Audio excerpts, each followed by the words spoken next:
Fokus TV skatītāji. Šodien atkal esam Metropolē un pie manis ir viesis, kā saka, tulkojumā uzticamās debesis, sapņotāji nedaudz, neviens cits kā Aminata Savadogo. Čau, Aminata. Čau. Es tavu uzvārdu pareizi izrunāju. Savadogo, jā. Jā, nu redz. Vai tavs vārds un uzvārds uzticamās debesis atbilst tavai būtībai? Nu, uzticamās. Es vispār ceru, ka jā, jo man vispār šī vārda un uzvārda nozīme ļoti patīk. Bet Savadogo nozīmē nevis parastās debesis, bet debesis pirms vētras vai pat vētras laikā. Nopietni, jā? Un redz, kā es esmu liepu lapa, tu esi pirmsvētras debesis. Skaisti īstenībā, man ļoti patīk. Es kādreiz domāju, ka tev Aminata ir tā kā nicknames vai kaut kāds skatūs vārds, bet izrādās, ka tas tavs patiesais vārds ir. Daudz lasīju par tevi, daudz skatījos intervijas. Tu īstenībā tu esi mums jauna meitene. Es uzskatu, sieviete, jauna sieviete, bet tev dzīves pieredze un notikumi ir tik daudz. Es abrīnoju, tu esi piedalījusies visādos šovos un ko tikai tu neesi darījusi. Bet man ir viens jautājums, vai tad tu pa šito laiku, ko es esmu skatījusies intervijas un lasījusi par tevi, es apmeklējusi savu tēva dzimto vietu, to pat pateikšu, Burkina Faso. Diemžēl nebija sanācis un tieši pagājušajā vasarā man tās bija piedāvājis, ka mēs varētu kopā aizbraukt, bet man bija jābeidz universitāte un tāpēc es diemžēl atteicos, jo man bija parādi skolā un bija bakalaura darbs jāizstāv un jāuzraksta un diemžēl es neaizbraucu. Jā. Bet es ceru, ka kādreiz, es jau tēvam teicu, ka tad, kad viņš gribēs braukt, tad lai viņš paņem mani līdzi. Bet tev kaut kādas fotogrāfijas vismaz ir no tās vietas, tu aptuveni saproti, uz kurien tu brauksi? Es redzēju, protams, tās man bija rādījis un atšķirās, protams, no Rīgas, no Latvijas un vispār no Eiropas un tas ir pavisam kaut kāda cita pasaule. Bet gribās uz turieni aizbraukt un to visu ieraudzīt vismaz. Jā. Sākšu ar tavu piedalīšanos šovā Golos. Apsveicu tev, tu esi malacis, ka tu vispār tiki tur iekšā un saņēmies un brauc piedalījies. Es, kad skatījos to mirkli, kad tu izvēlējies, tev bija iespēja dot izvēlēties vai Polinu Gagārinu vai Džimu Bilanu. Un kad viņi abi pagriezās pie tevis. Un es atceros, vēl tagad es sēdēju pie televīzora un domāju, izvēlies Bilanu, un tu izvēlējies, protams, Polinu, par cik jūs laikam bijāt pazīstams. Tev neliekās, ka varbūt tu nepareizi izvēli izdarīji? Tajā brīdī es domāju, ka es izdarīju pareizi izvēli, jo es nezinu, man likās, ka tas būtu dīvaini, ja es izvēlētos citu mentoru, jo es pirmkārt atbraucu ar domu, ka es gribētu tikt Polinas komandā un dziedāju arī viņas dziesmu, un man liekas, ka tas būtu dīvaini tiešām, ja es izvēlētos citu mentoru. Bet varbūt tomēr, kā ir īstenībā tajā šovā? To nosaka tomēr producenti, kurš paliek, vai tas monitors, kas tev ir, viņš tomēr nosaka, kas paliek? Ja godīgi, es nezinu, bet cik es esmu redzējusi, tad laikam, ka lēmumu pieņem tomēr mentors, bet es jau nezinu, kas tur apakšā notiek. Bet, Polina teica, ka tas bija tāds lēmums tajā dotajā brīdī, ka viņi nezināja pat, ko darīt, un viņi sāka raudāt, tā kā es nedomāju, ka tas ir kaut kā sagatavots vai, man liekas, ka tas arī notiek. Cik dziesmas tev sanāca nodziedāt? 3 dziesmas. 3 dziesmas, jā. Bet es, protams, nedzirdēju citus, kas bija Polinas komandā, bet man liekas, ka tas bija fantastiski, kā tu izpildīji un kā tur viss notiek, tie treniņi, tu mājās trenējies, vai tu to laiku dzīvoji? Tur pastāst, kā tur vispār viss notiek? Manā gadījumā tas bija tā, ka mēs saskaņojam dziesmu. Vienu reizi es pati piedāvāju dziesmu pirmo, pārējās 2 reizes Polīna izvēlējas dziesmu priekš manis. Un tad es vienkārši esot Rīgā viņu mācījos un atbraucu uz Krieviju tikai uz nedēļu. Tad, kad nedēļu pirms tā raidījuma filmēšanas un izmēģinājām, tad mēs ar orķestri un tad pēc tam es dziedāju un braucu prom. Tā bija manā gadījumā. Bet citiem, protams, viņiem bija vairāk mēģinājumu, viņi satikās ar Polīnu un strādāja vairāk. Nekā. Es kaut kur intervijā dzirdēju, ka citi mentori tā kā vairāk strādāja ar balsīm, ar visu, ka šī gadījumā tev nebija dot tādu iespēju no Polīnas. Tā bija laikam mana izvēle vairāk, tāpēc, ka es negribēju pavadīt vairāk laika un arī nevarēju pavadīt vairāk laika Krievijā, jo man bija darīšanas te, jo man tuvojās tieši koncerts Palādījumā oktobrī un man bija jāstrādā pie tā. Tu teici, ka tu vairāk nepiedalīsies nevienā šovā. Tas tev bija tā brīža tāds, vai tagad tu arī tieši tāpat domā? Es domāju tāpat, es negribu vairs. Jo man liekas, ka tik daudz es tajos šovos jau esmu bijis. Tas ir forši, kamēr tu esi jauna, man liekas, ir jāmēģina visas iespējas un jāizmēģina, ne?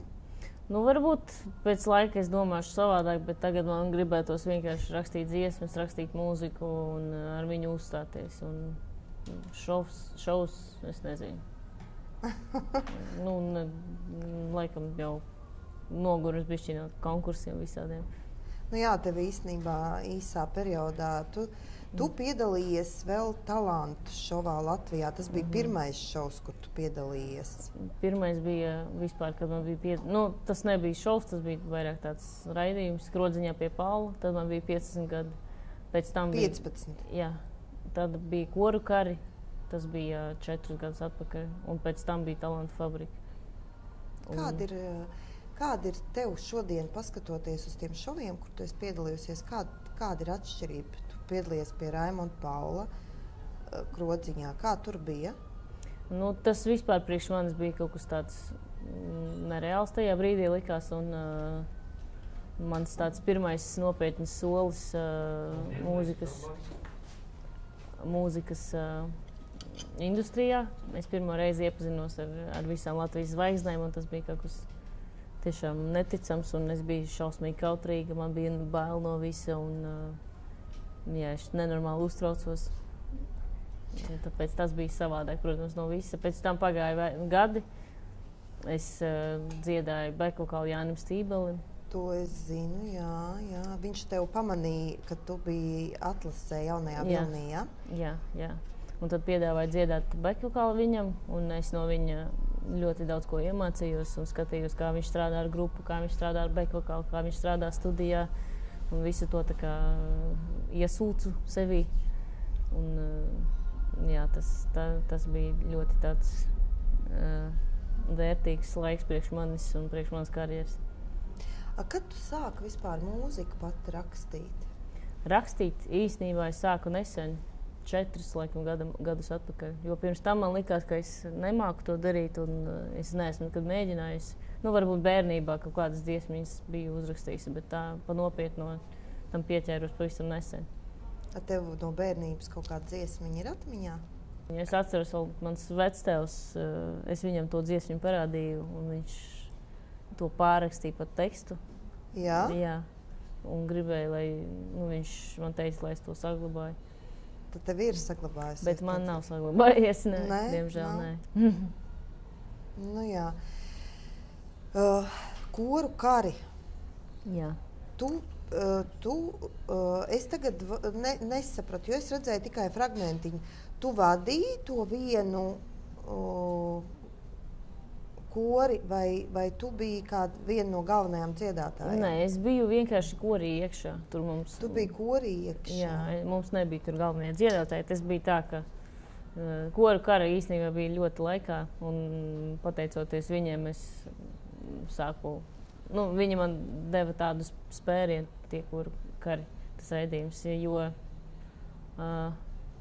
es pabeidzu skolu, laikam iestājos universitātē vispār uz ekonomiku, kas vispār nav saistīts ar mūziku. Jā, es par to arī brīnos, par to mēs parunāsim. Un tad kaut kādā brīdī izdomāju, ka es vairs negribu dziedāt bekokālu, un ka īstenībā es gribu dziedāt pati, bet es nezināju, kā to sākt darīt, un uz kādu laiku vispār pārstāju dziedāt. Tas nebija ilgi pārāk, un tad tajā brīdī man piezvanīja Jānis Čirsis un piedāvāja piedalīties koru karos, un es ar prieku piekritu, tāpēc, ka tas ir tas, kas man patīk. Un tiešām pēc koru kariem man kaut kā tā viss aizgāja, ka man gribējās strādāt, un nākamajos gados palielam bija visi tādi lielāki panākumi.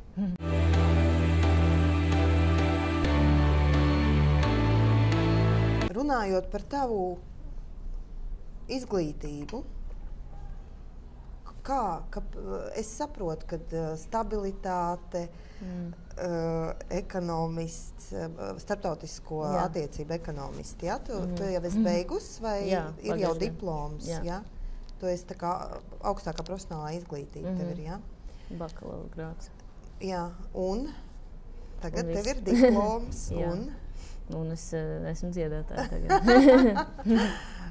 Klausies, tev nav doma iet mācīties kaut kur konservatorijā? Bija doma. Es domāju nākamgad iestāties, bet ne uz mūziku, bet uz filoloģiju. Atkal galīgi. Nē, tas, man liekas, ir diezgan tuvu mūzikai, jo, ja es gribu rakstīt dziesmas un tekstus, tad man jāmācās valoda labāk. Kā tev iet ar franču valodu? Es sāku jau mācīties. Nē, vēl nē. Es iestājos šogad mūzikas, bet tajā filoloģijas fakultātē. Iestājies jau? Es iestājos, bet es sapratu, ka es nevarēšu, jo man atkal jau no pirmā semestra es visu iekavēju, tāpēc, ka bija golas un es braucu visu laiku prom un koncerts un tas viss vienā laikā, kā vienmēr. Un tad es sapratu, ka šogad atpūtīšos un nākamgad iestāšos vēlreiz. Tu piedalījies Eirovīzijā. Mēs tagad runājam par tiem visiem, kur tu piedalījies, to posmu. Un tu arī rakstīji dziesmu Justam. Jā.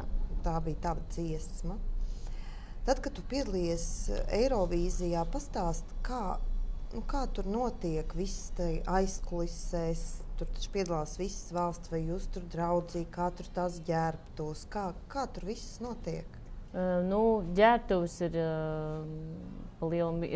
bija tur tāda viena liela telpa, kas bija sadalīta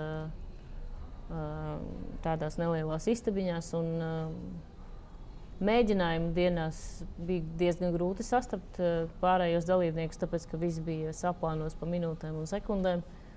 Un, tā kā tu ienāc, tu ieeji savā istabiņā, pagaidi tur 10 minūtes vai 5, tad precīzā laikā ej uz vienu telpu, tad uz otru telpu, tad uz skatuvi, tad ej klausīties. Un tā pārpli visi iet un savā starpā gandrīz nesaskrienās. Ar cik dienas bija mēģinājumi? Es neatceros vairs. Vairākas dienas bija, laikam 3 vai 4 varbūt. Jā, es jau tagad neatceros. Tas bija 2 gadus atpakaļ. Bet pēc tam, protams, bija vai nu ģenerāla mēģinājumā, vai nu finālā. Protams, bija iespēja sapazīties ar citiem, un es arī iepazinos. Un arī pirms tam mums bija tādi nelieli promo koncerti, kur visus dalībniekus aicināja uz dažādām valstīm uzstāties kaut kādā vietējā klubā. Un, tas bija tāds pasākums, kur visi varēja sadraudzēties, uzstāties un parunāt. Bet, teiksim, tev cik cilvēki brauc līdzi komandā? 6. Viss make-ups, mati, jā? Make-ups tur bija uz vietas. Tas bija nodrošināts jau no vienas puses, jā? Tur, protams, bija gan, Un tad manā komandā, man liekas, mēs kopā bijām 6. Un citām komandām tur bija kaut kāds noteikts skaits, vai varēja ņemt, cik grib cilvēkus līdzi? Tas, man liekas, ir atkarīgi. Tur, protams, tur ir kaut kāds, man liekas, skaits, kas var iet tāpat, bet par pārējiem ir jāpiemaksā. Un, protams, laikam tās valstis, kurām ir vairāk naudas, varēja piemaksāt, un viņām iespējams bija lielākas komandas. Pastāst, kāda ir tā sajūta, ka tu esi tajā visā burziņā, ka tu saproti, ka tu esi tur iekšā. Es vienmēr gribēju saprast, kā tas ir un ka tu izēji, cik skatītāju uz vietas tur bija arēnā? 40,000, nezinu. Nezinu, jā. Kāda ir tā sajūta? Tas viss kopā noteikti no paša rīta ir uztraukums, negulēja pa nakti, vai kā ir? Droši vien, ka, protams, uztraukums bija, bet nebija tik liels, kā visi domāja. Es nezinu, kāpēc. Bija tāds uztraukums, ka tu vienkārši iznāks tūlīt uz skatuves, un man liekas, viņš ir vienmēr. Bet daudzi prasa, vai nejūti tur lielu slodzi, ka tur valsts līmeņa atbildība ir uz taviem pleciem, apmēram tā, bet... Neko tu tādu nejūti, ja? Nē, es vienkārši... Es to gribēju, tas bija mans sapnis, un es par to sapņoju jau no pašas bērnības, tāpēc kāpēc man tagad jābaidās no sava sapņa. Es tur gribēju būt, es tur tagad esmu, un tāda bija tā sajūta. Un tu iznāci uz skatuves viena pati, jo būtībā tev jau nebija ne dejotāji, ne bekvokālis. Bekvokālis bija. Tas bija tā no Latvijas vai jā, tur protams, no Latvijas. Un tu redzēji to, kas notiek zālē, tur tāds apgaismojums, ka tu neko neredzēji, kas tur notiek zālē? Es praktiski neredzēju. Tikai tu iznāci? Es redzēju pūli, bet tur nevar redzēt sejas vai kaut ko. Un arī dzirdēt īsti nevar, tāpēc, ka ir austiņas ausīs. Un tā sajūta, ka tūlīt atskanēs mūzika, un tu jau stāv uz skatuves. Es man liekas, tur noģīptu. Nē, viss pasaules skatās būtībā ārprāts. Tas ir, es nezinu. Man liekas, ka galvenais vienkārši ir sākt laikā, un tad tu pārstāji uztraukties. Tad viss aiziet. Jo tu tiešām, es atceros, tu sāki, es pat atceros, ka prāta vētri, viņi taču profesionāļi, viņi sāka pirmās nots, viņi dziedāja no tā uztraukuma šķībi, bet tev kaut kā aizgāja viss tā, man liekas, tā ļoti labi. Paldies. Nezinu. Labi, ja tā. Bet pēc tam bija milzīgas ovācijas. Arī, kad tu dziedāji, tajā laikā to tu dzirdēji, vai to tu neko nedzirdēji? Tu kā transā tur bišķiņ, es ļoti maz dzirdēju, tāpēc, ka bija austiņas, un dēļ austiņām tur nevarēju. Tur varēju dzirdēt tikai balsi un mūziku. Tā ir. Un tu beidzi dziedāt, un pēc tam tu gāji prom no skatuves. Kas notika, kad tu nogāji no skatuves? Tu nokriti saļimi vai kā? Nē, tur pirmkārt bija ātri jānoskrien no skatuves, tāpēc, ka nākamais dalībnieks jau iet, un man bija kaut kāds 20 sekundes, lai nokāptu. Un ar visu to kleitu. Un tur bija cilvēki uzreiz, kas palīdz, kas tur novāc. Es stāvēju uz tādu maziņu podestu, novācu to podestu nost, un tas viss bija ļoti ātri. Un tad es aizgāju uz green room, kur visi sēž un sēdēja. Tā vēja sēdēja, vai viņi visi zālē bija? Komanda sēdēja arī. Komanda sēdēja. Un, mēs aizgājām tur ar meitenēm, bekvokālistēm, un tālāk jau bijām atslābinājušās un sēdējām, baudījām koncertu. Tur bija ekrāni, jā, varēja skatīties. Jā, gan ekrāni. Tas grīnums, viņš bija arī zālē. Tur bija tāda galdiņa salikt. Mēs varējām sēdēt un redzēt skatu. Tur bija gan ekrāni, gan tas bija zālē. Tu Justu brauc atbalstīt līdzi, tad, kad viņš piedalījās. Un kā bija tev no otras puses, ka tu vairs neesi kā dalībniece, bet kā mūzikas autora, dziesmu autorē un vispār kā atbalstītājs? Protams, uztraukums bija daudz mazāks. Es, protams, uztraucos par to, kā mana dziesma noskanēs skatos, bet man viss patika. Un, protams, man bija daudz vairāk laika, lai iepazītos ar citiem, jo man nebija jāpiedalās visos mēģinājumos, tāpēc es izmantoju to laiku. Gāju visādos pasākumos. Tur bija viens foršs pasākums, kur bija dziesmu autori tikai uzaicināti. Bija zviedru dziesmu autori slaveni, un viņi stāstīja par to, kā viņi raksta dziesmas. Tev ir kaut kāda, teiksim, domas, plāni? Es zinu, ka tu gribi, tas ir loģiski, ja kurš mākslinieks grib ārpus Latvijas iet tālāk, vai ne? Es arī gribu iet tālāk. Tev ir kaut kāda plāna, idejas, teiksim, piemēram, vai sadarbība ar Krieviju, vai ar Eiropu, vai citām valstīm? Ir. Protams, ir plāni. Es zinu, ka tev nepatīk daudz runāt, ka tu visu izsaki mūzikā, bet stāsti. Nē, plāni ir visādi, bet es nestāstu nevis tāpēc, ka es visu izstāstu mūzikā, bet tāpēc, ka parasti, ja es izstāstu, tas nesanāk. Tu esi maiņticīga, ja? Tāpat nav maiņticība, man liekas, ka tas vienkārši tā ir. Ja tu izstāsti kaut ko, kas vēl nav noticis, tas nenotiek. Vismaz man tā ir. Bet redzi, cik interesanti, ja mēs tagad tevīm runājam par šo tēmu, citi saka, ka ir par to jārunā, lai tā enerģija ietu kosmosā un lai viņa jau sāktu darboties. Bet, ja tu nerunā, tad viņi kaut kur viņi tur aizies uz to kosmosu. Tu vari domāt. Ar domām? Tu vari domāt, tu vari strādāt un kaut ko darīt. Bet tu nevienam nesaki savas idejas, vai tu tikai saviem tuvākiem cilvēkiem stāsti tomēr, ja? Jā. Tad tā nav, ka tu nevienam... Viņi zina, tāpēc, ka viņi to redz, ko es daru. Bet tā, ka es tur stāstu, es tur gribu to un to. Es taisos darīt to un to arī nē. Bet plāni tev ir daudz, un tu par viņiem nestāstīsi. Lieliski. Aminat, kā tev pagāja koncerts oktobrī, tavs pirmais solo koncerts, par kuram tu ļoti gatavojies un uztraukusies biji? Es biju ļoti uztraukusies un jā. Tas bija arī viens no maniem tādiem lieliem sapņiem, ka es gribēju šādu koncertu ar lielu komandu, ar dejotājiem, mūziķiem un gaismām un visu.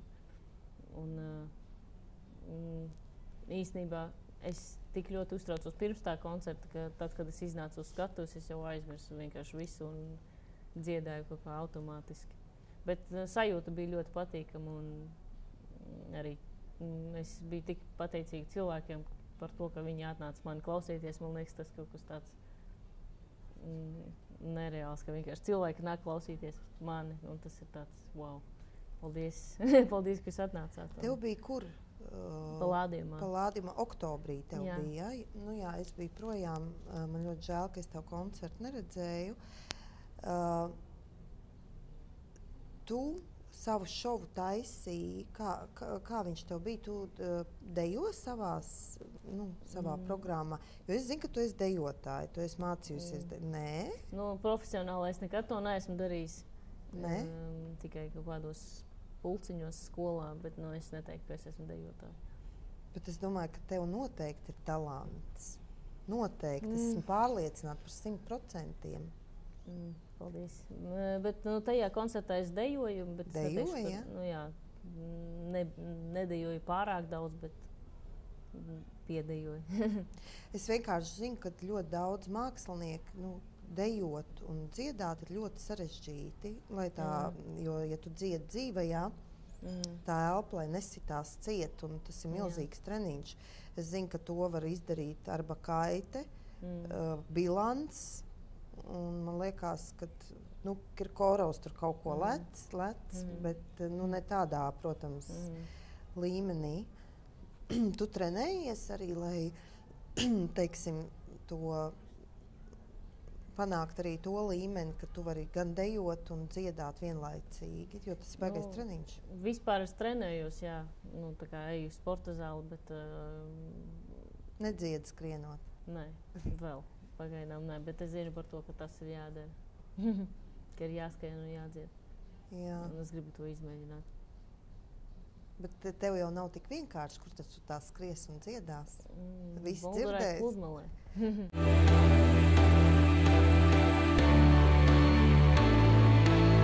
Kā tev patīk šobrīd? Es zinu, ka laiku atpakaļ tev patīk afrikāniskie elementi. Es, starp citu, man bija viens džemperīts afrikāņu stilā. Es viņu gribēju ļoti uzvilkt, bet viņš ar īsām rociņām tādām ļoti, un man bija bail, ka es nenosalstu. Es gribēju tā kā iejusties tavā. Tev ir kaut kas pamainījies tavā stilā, jo agrāk tu staigāji melniem nagiem, tu biji gote, ja? Jā, metālisti. Nevar iedomāties. Tas bija, kad es biju pusaudzis, un man bija 13 gadi, laikam, vai 12. Periodā no 12 līdz 15 gadiem apmēram. Tev māma neko neteica? Nu, nē. Ko viņa var teikt? Nopietni, ja? Es nezinu.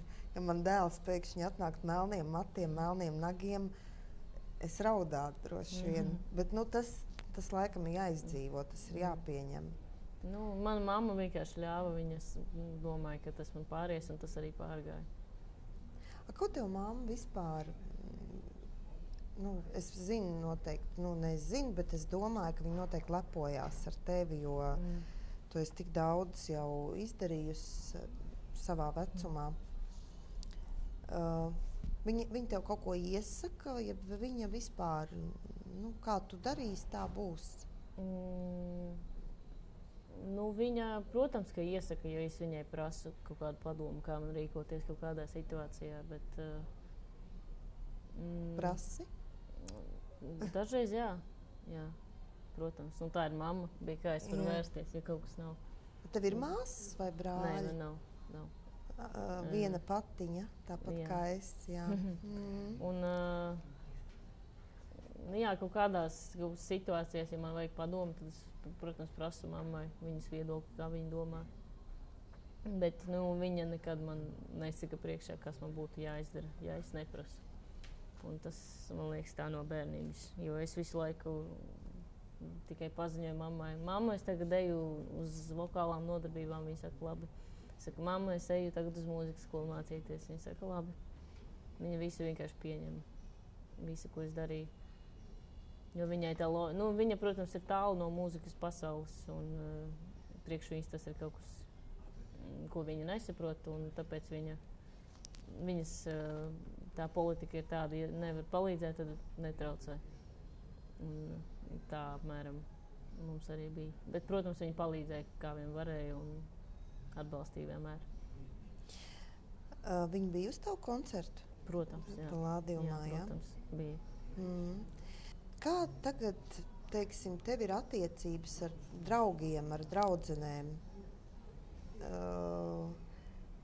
Pēc visiem šoviem un tā nav tā, ka daudz grib draudzēties ar tevīm? Es nezinu, vai daudz grib draudzēties, bet man ir draugi palikuši no skolas laikiem, kurus es pazīstu jau vairāk kā 15 gadus laikam. Un mēs draudzējamies ar viņiem. Tev tie draugi būtībā nav mainījušies? Tev bija 3 draudzenes no skolas laikiem, tad tev 20 gados pienāca klāt vēl viena draudzene, tā tev vēl ir? Jā. Es ar viņu tikko biju satikusies šodien. Jā? Jā. Vēl neviena nav pienākas klāt?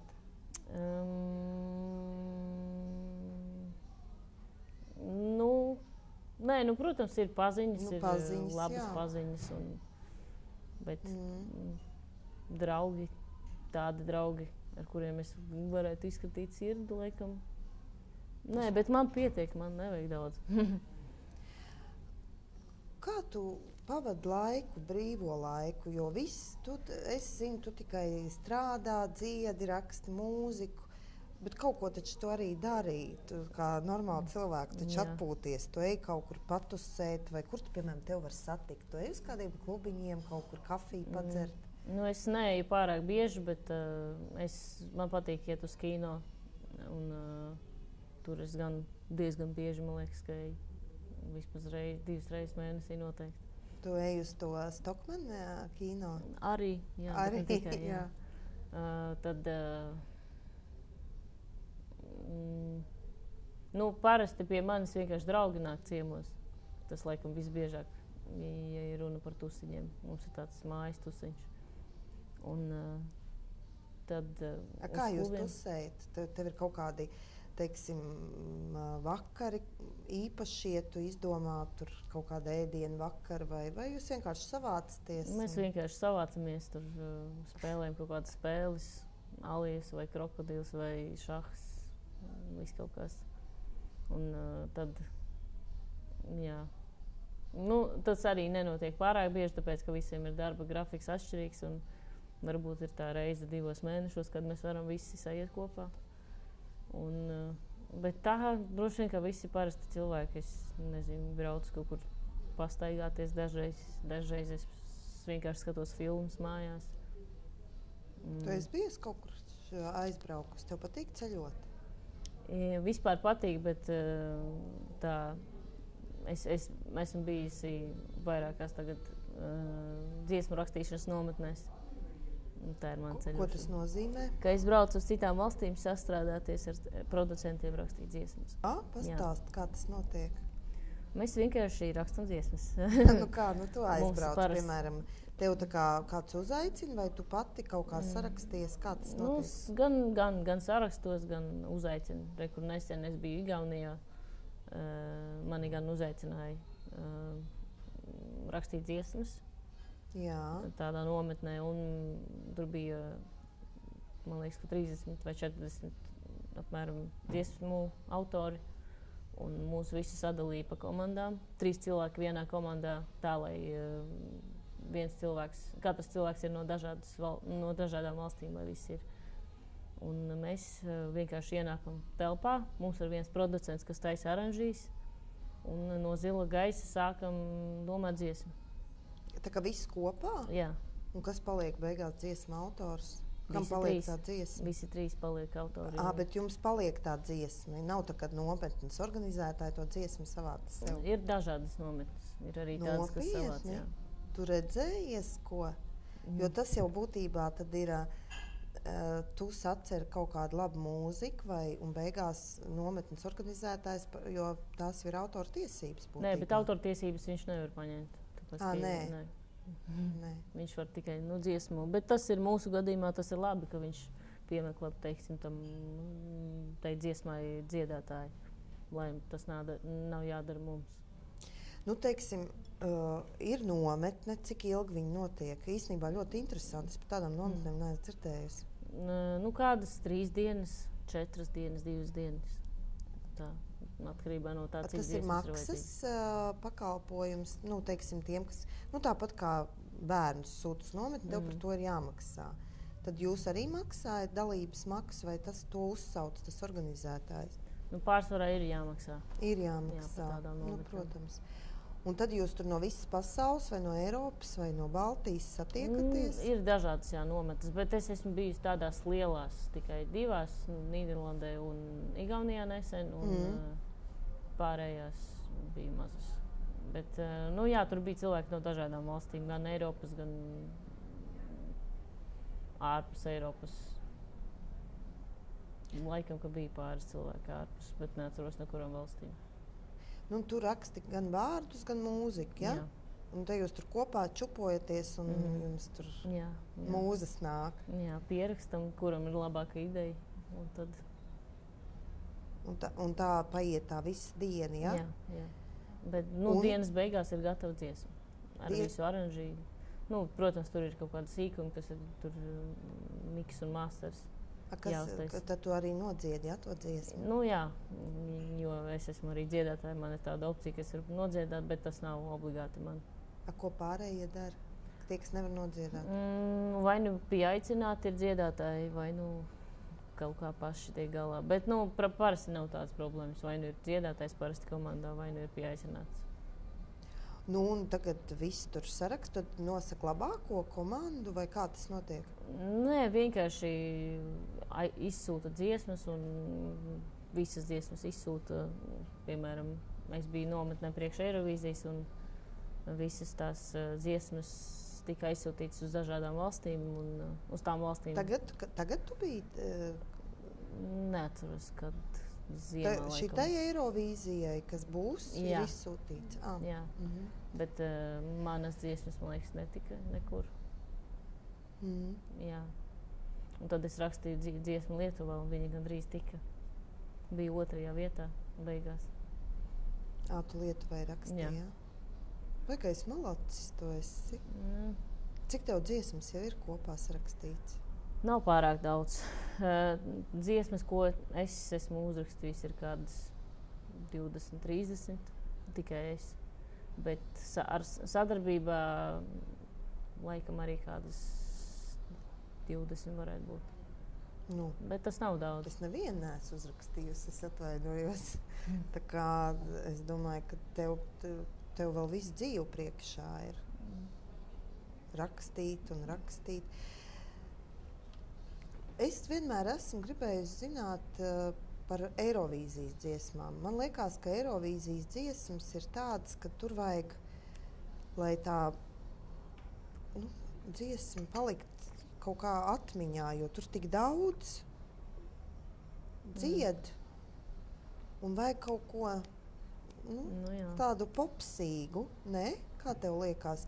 Ļoti daudz gabalu ir tādi lēni, sirdu plosoši, bet tie parasti, man liekas, neaiziet. Kā kuru reizi, tas dziesmai ir jābūt labai vienkārši. Jā, ir jābūt atšķirīgai no pārējām, bet tas, protams, ir atkarīgs arī no dziedātāja un no dziesmas. Galvenais, lai tas saskan kaut kā saslēdzās kopā un lai no tā rodas enerģija. Bet kā to panākt, vai tā ir lēnā dziesma? Nav kaut kāda tāda formula, ka Eirovīzijas dziesmai jābūt tur ātrai vai lēnai, jo ir uzvarējušas gan ātrās, gan lēnās dziesmas. Kaut kādai maģijai tur ir jābūt iekšā.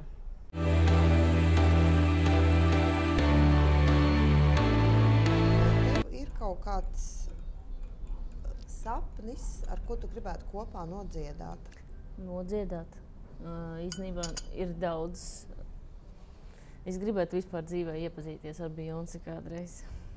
Bet tas ir tāds, laikam, viens no tādiem nereālākiem sapņiem. Kāpēc?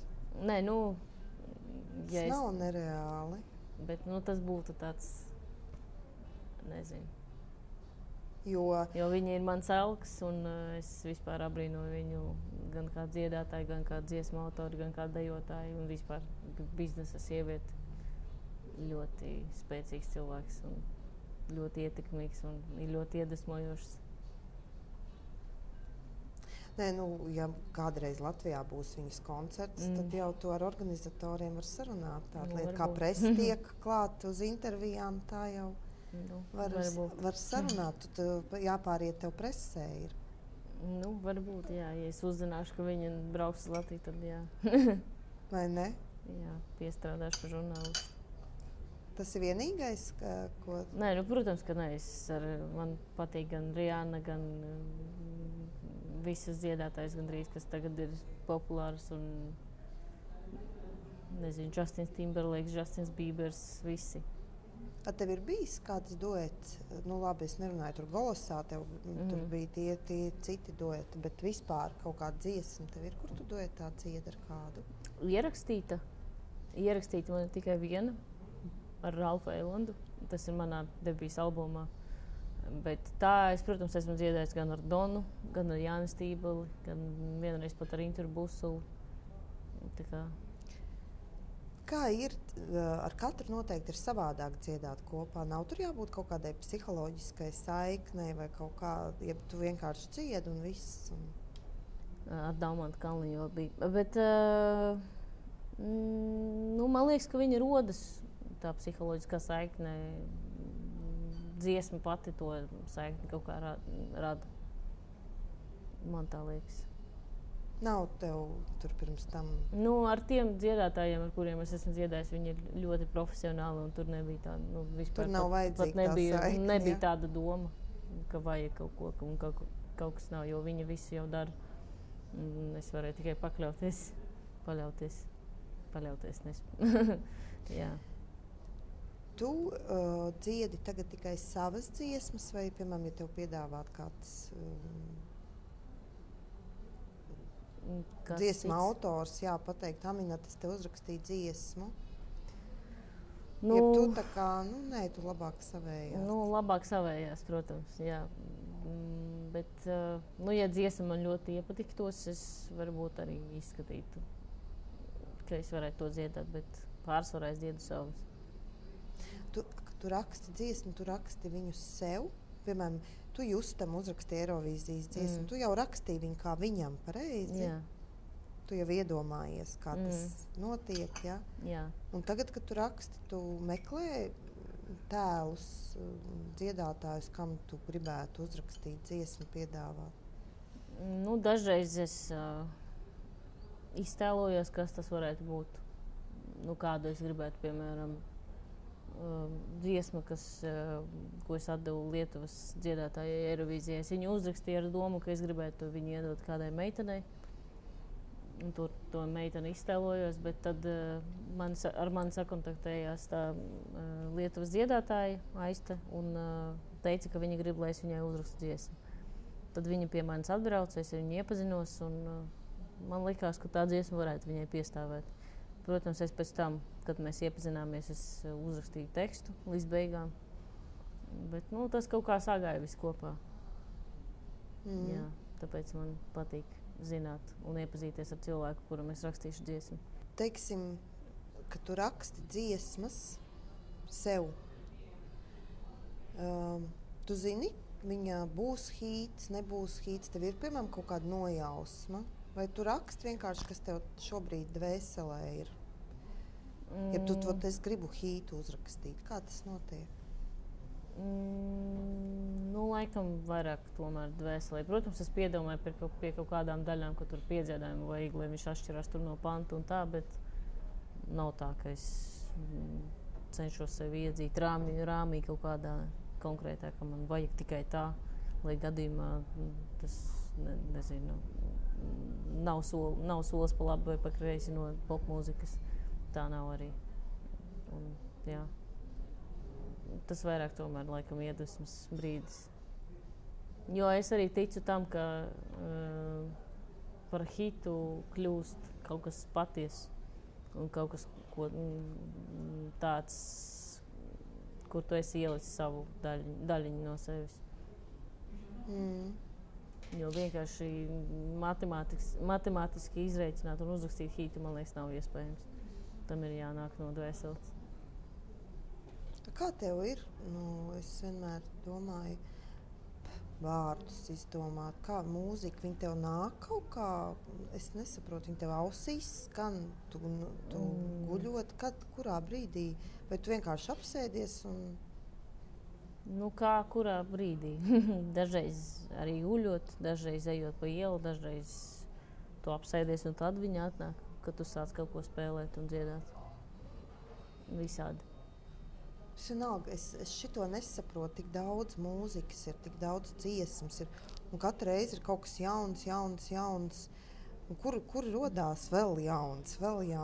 Man tāpēc tas nav skaidrs, kas nav dzirdēts. Nav tā, ka tu vari sajaukt, piemēram, tev ausīs skan kaut kas kādreiz dzirdēts, un beigās citi pasaka, ka tas ir plaģiāts. Protams, ka tā ir dažreiz. Un dažreiz, kad ir neveiksmīgas dziesmu rakstīšanas dienas, un tīpaši, kad ir jāuzraksta ātri, tad tu mēģini kaut ko sacerēt, un tu domā, it kā uzrakstīt dziesmu, bet pēc tam tā viņu klausies un saprot, ka tas ir paņemts no tās dziesmas, tas ir no tās, un tad visi sāc pa jaunumu, jo tā dziesma neder tādu. Bet tas nenotiek apzināti. Protams.